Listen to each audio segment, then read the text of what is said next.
Well, good morning, guys. Happy Vlogtober Day 5. I'm just sipping on my Blueberry Celestial Seasonings tea with a little bit of the Mucuna Purrians from Moon Juice and some of the pearl powder. I'm totally loving this stuff. It's so delicious. With a few drops of the chocolate sweet leaf stevia drops. So delicious. Anyways, guys, so as you can tell from the thumbnail of this title, this company Go Selly reached out to me. They're an Amazon distributor of Asian beauty products and skincare products, a lot of skincare from Korea. And they reached out to me and asked me to review some popular Korean skincare products for you guys, including this anti-wrinkle cream I'm going to be reviewing for you guys today. This is the Elizavecca Milky Piggy EGF Retinol Cream Elastic. This is an anti-wrinkle and pore shrinking cream. It really promises quite a bit in this product. And so for today's review, what I'm going to do is I'm going to go through the ingredients of this product, tell you what the evidence is, if any, for their efficacy in skincare and kind of what you might be wondering about. And then I'll give you a sort of consumer review for myself, having used it on myself and what I think of it, okay? And if you're new here, welcome. It's Vlogtober. Stick around if you love vlogs and all things fall.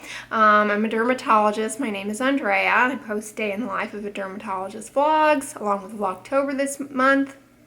And a lot of fun skincare videos, skincare Q&A, skincare routines, skincare product reviews. So lots of fun stuff here on A Day with Dr. Dray. So stick around if you enjoy that sort of thing. I need another sip of my tea. Okay, so one of the first ingredients in this product that I want to talk about, while not the ingredient listed first on the ingredient list, but an ingredient that's important is something called niacinamide. Niacinamide is a B vitamin that has been shown, when applied topically to the skin, to have a brightening effect in inhibiting some of the biology of how pigment cells transfer color around. And it also can markedly improve redness.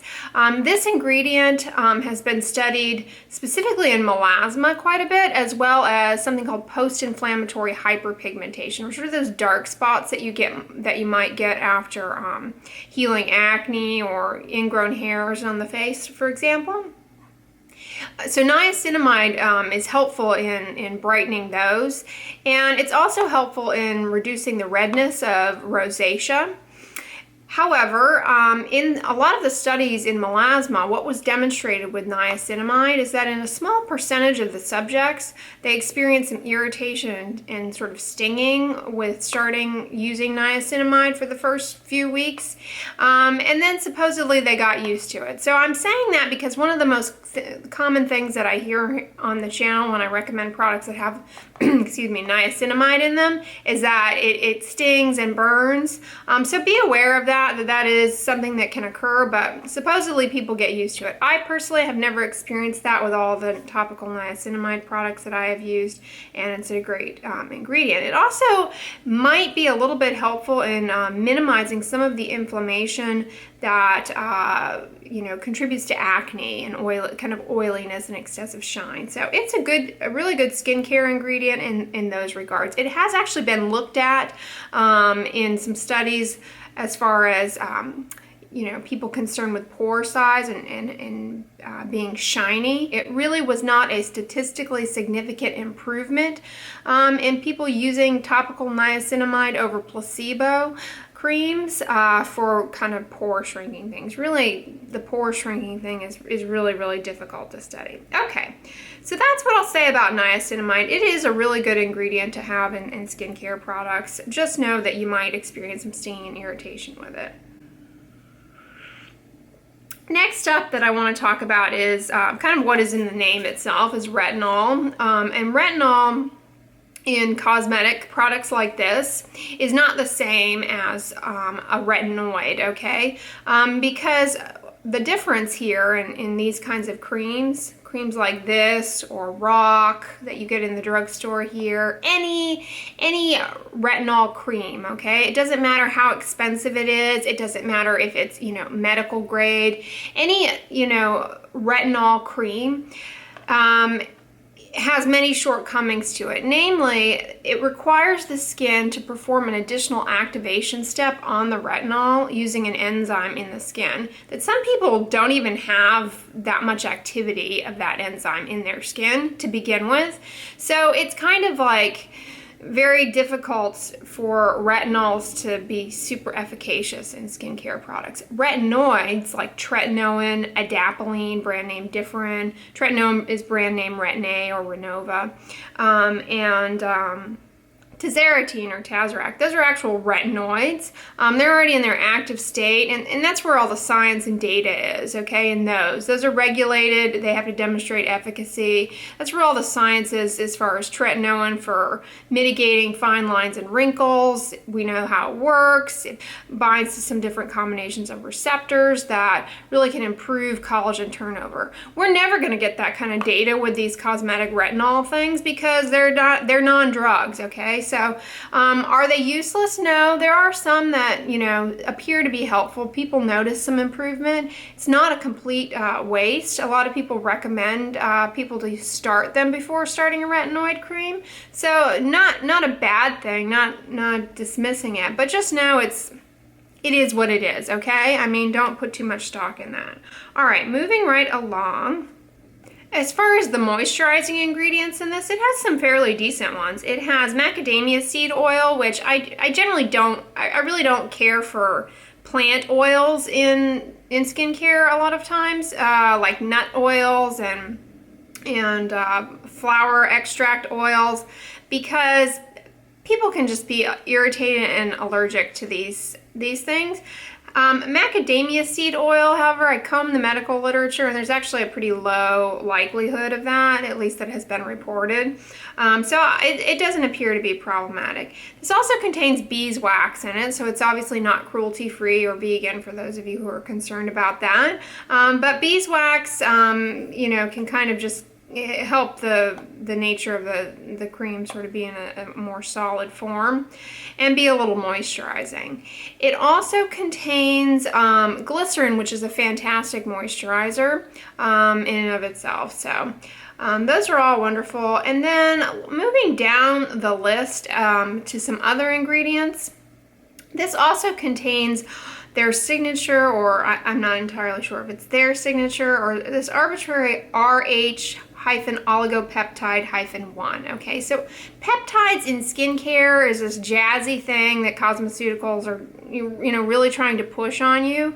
But, you know, really, the idea here is that they can put a peptide, which is a component of a protein, okay? It's one of the building blocks of a protein. The idea here is that you could put a peptide on your skin. Somehow it would penetrate deep enough into the dermis, okay? That's the part of the skin that, you know, if it gets exposed, that means that you're probably gonna scar, okay? So it really has to travel down quite a ways through, you know, the epidermis and all of these layers of your inherent skin barrier, okay, to really theoretically even do anything for boosting collagen. And there's no data showing that these things do that, okay? It's really just hand waving. You know, there may be a few small studies on cells in a dish showing that these peptides, when you sprinkle them on the cells, they can pump out more collagen, you know, but whether or not that's even getting into your skin, it just seems highly unlikely, so I wouldn't put much stock in the efficacy of peptides in skincare. And then it also appears to have a variety of plant-derived sterols and cholesterols, which are, you know, just kind of plant sort of fatty acids and that sort of thing, and that can be moisturizing, act as an emollient, and kind of help actually be calming to the skin. We think. All right. Again, there's not a lot of data for that. One ingredient in this that I have recently learned quite a bit about, well, a little bit about, that I have a little pause with, and it is the first ingredient is the swiftlet nest extract. Okay, so swiftlet swiftlet nest or edible bird's nest is something in traditional Chinese medicine and Asian cultures dating back for, centuries, wherein people ingest the swiftlet bird nest extracts and components of it in foods, and believe that it has health benefits, and in terms of longevity and disease prevention. It is a tenet of a lot of traditional medicine, okay, in Asia. There is no scientific evidence to support that cultural belief, but it is a cultural practice, okay, ingesting edible bird's nest. And I was trying to scan comb the medical literature to see, well, is there anything reporting if this is helpful when applied to the skin? There's nothing. But what I did find is something that was a little alarming to me. Okay, so edible bird's nest, it turns out, is like Asian caviar. It's super expensive. It's like a very high commodity item, okay? Because harvesting these nests, they're not like super abundant, I guess. And I read that in the medical literature, not just some random thing on the internet. I read in a PubMed article reviewing edible bird's nest and its processing and utility and kind of that sort of thing. I read a very thorough article stating that the edible bird's nest is like, cost-wise, it's something like $6,000 per kilogram of the edible bird's nest. I mean, it's very, very expensive. And so it's something that has come to be very high demand, I suppose. And there appears to be a lot of adulterating of the edible bird's nest. So I guess it's harvested, the little nests are collected, and then they have to be kind of separated from their, the sort of dirt and debris. There's a handling process with it. And it looks like manufacturers are just dumping random garbage into these edible bird's nest extracts to be able to sell more, basically. Anything ranging from, like just pork fat, for example. So that might be alarming to you if you avoid pork for religious, cultural, or dietary reasons. Just a variety of just kind of garbagey fillers that aren't regulated. There are all of these assays now that are trying to be put into place to analyze the purity of edible bird's nest for human consumption purposes and kind of get some quality measures in place, if you will. But I imagine none of that exists for skincare. And so when I see now edible bird's nest as an ingredient in skincare, knowing that there's zero evidence that that does anything. I mean, nobody's ever put it on the skin and done any kind of studies with edible bird's nest, okay? Or swiftlet nest extract. So yeah, having read that about the edible bird's nest, I have reservations with it in skincare products. Not that it's quote unquote bad or could cause problems, but I just don't know. And it seems like there's a high incidence of it being adulterated with who knows what.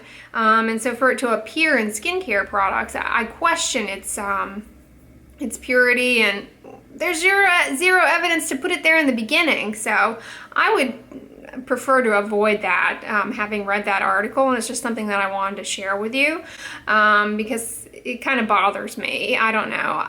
Birds' nests are important for their habitat and their life, and I definitely respect the traditions and cultures and cultural practices of ingesting it. I'm very respectful of that, but to just go in there and just kind of try and make a profit out of it in a cheap way, I don't feel comfortable with that. So I think I would prefer to avoid it in the future until I could probably learn something more positive about it. But I thought I'd share that with you because it was eye-opening to me. All right, so now let's just get into the consumer part of this, because those are pretty much the ingredients in it. It does have, as an ingredient, it has an ungodly fragrance to it, okay? And fragrance can be really problematic on the skin. Okay, so this is what it looks like. It kind of looks like this, like a cream, okay? And it comes with a little spatula here. Can you see that? And you're supposed to use it on the face a few nights a week, it says, okay? And here's the thing. I'm just gonna scoop a little out. It kind of comes out like Elmer's glue, okay? When they say elastic, there's something in this, one of the like binders or something, that makes it do this kind of viscous thing. If you can see that, I mean, most creams don't really do, like, do you see that? That's like a snotty kind of cream, all right? That's really just a virtue of whatever binders they have in here. But combined with that texture and the smell, this reminds me of cleaning with Dawn dish detergent, like Dawn soap. Do you guys know what Dawn soap is? Those of you who aren't in the United States, it's like a blue detergent for washing dishes. And when I was growing up, we used to take Dawn dishwashing liquid and put it in a basin and make homemade bubbles out of it. And that's exactly what this cream reminds me of. It's like getting in a big bubbly Dawn dish detergent bubble. Okay, so I'm just going to smear a little on my hands here. It's really slimy, and this is not super moisturizing like you would expect a cream to be. It really feels like a film on the skin, a soapy film. That's kind of what it feels like. It does eventually go in, but yeah, it's not the most pleasant feeling. I put it on my face a few nights a week, a couple of times to try it out. It was okay. It didn't cause any burning or stinging, but just this weird, like, I just didn't care for the sensation of it on my skin. And like I said, it feels like you're in a bubble, like a bubble of Dawn's dishwashing soap. So I didn't care for it in that manner. You do get quite a bit in here, and it's telling you to only use it a few nights a week. I didn't experience any irritation with this. No, like, dry skin, peeling skin, redness, anything like that. So it seemed, for me and for my skin type, to be relatively benign, okay? It didn't bother me in any manner. Would I continue to use this? Probably not, because I don't really, you know, I have a niacinamide cream that doesn't have all this other garbage in it, my CeraVe PM, that I really, really like and doesn't, you know, smell like a bubble of detergent. So I'll probably continue to just stick with my CeraVe PM night cream that I get at the drugstore. Just get another sip here. Oh, this tea is so good, you guys. I have it here in my insulated tumbler so I can take it with me in the car on my way out to go work. So I'm excited for that. And I should say my skin type is, you know, I have a history of acne. I tend to be a little bit oilier with dry patches, kind of combination skin. But right now my skin seems to be pretty well controlled. I live in a very humid environment, so that's kind of conducive to excessive shine. But yeah, in summary, you know, I don't think it's necessarily a terrible product. Like I said, I tolerated it pretty well. I wish it didn't have that awful fragrance and that kind of texture. So I don't know that like I said, I don't think I would ever repurchase this or use it myself. But you might be interested in giving it a try. So I'll list it down below. And, you know, I'm really grateful to Go Selly for reaching out to me and sending me this product to review for you guys. I hope you guys enjoyed the review. This is very appropriate for Vlogtober though. He's kind of like a little skeleton pig or something. He's so cute. He's like a mad scientist.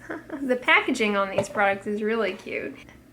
And this is their logo. It doesn't mean that they're cruelty-free. They just have this chill bunny here. So, yeah.